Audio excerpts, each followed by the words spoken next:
इस्तेमाल करता है। यहाँ सुलेमान राजा को परमेश्वर ने बुद्धि दी और कुछ अच्छी बातों को जो हमारी भलाई के लिए लिखने के लिए प्रेरित किया, उसके मुंह में उन बातों को डाला और कहा तू इन बातों को लिख ले। सुलेमान राजा ने आदर्श स्त्री के बारे में लिखा है। आदर्श स्त्री कौन है? कौन आदर्श स्त्रियां बहुत सारी होती है।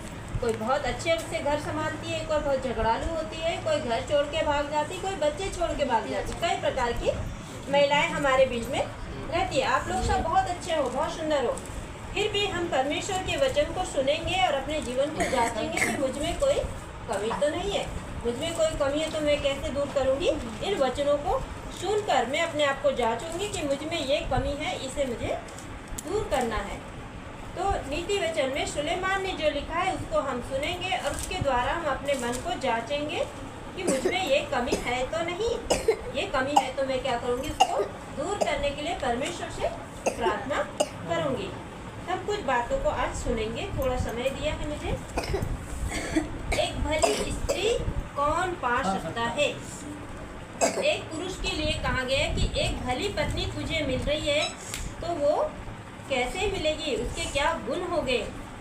एक भली पत्नी कौन पा सकता है? क्योंकि उसका मूल्य जो है मूंगों से भी बहुत अधिक है। मूंगे यानी सबसे कीमती धातु होती है। सोना चांदी हीरे जवाहरात से भी महंगी एक धातु होती है, उससे भी कीमती पत्नी को कहा गया है। पति के लिए, पति को कहा कि तेरे लिए जो एक आदर्श पत्नी यदि तुझे मिल जाए तो एक बहुत ही कीमती धातु से बढ़कर तेरे लिए वो बहुमूल्य है, कीमती है।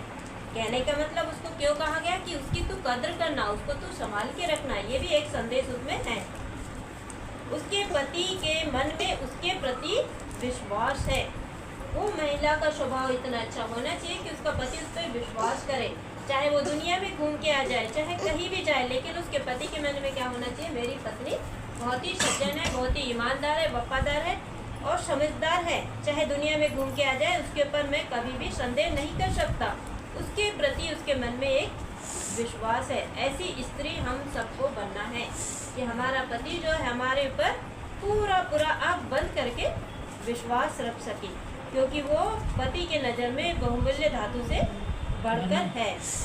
तो ऐसे हम बनेंगे तभी वो हमारे पर विश्वास करेगा। यदि हम चंचल है, हमारे स्वभाव में कई कमियां हैं, तो क्या वो हम पे विश्वास करेगा? नहीं करेगा। वो जहाँ जाएगी वहाँ पीछे नज़र रखेगा या किसी को हमारे पीछे लगा देगा। वो कहाँ जाती है, वो क्या करती है।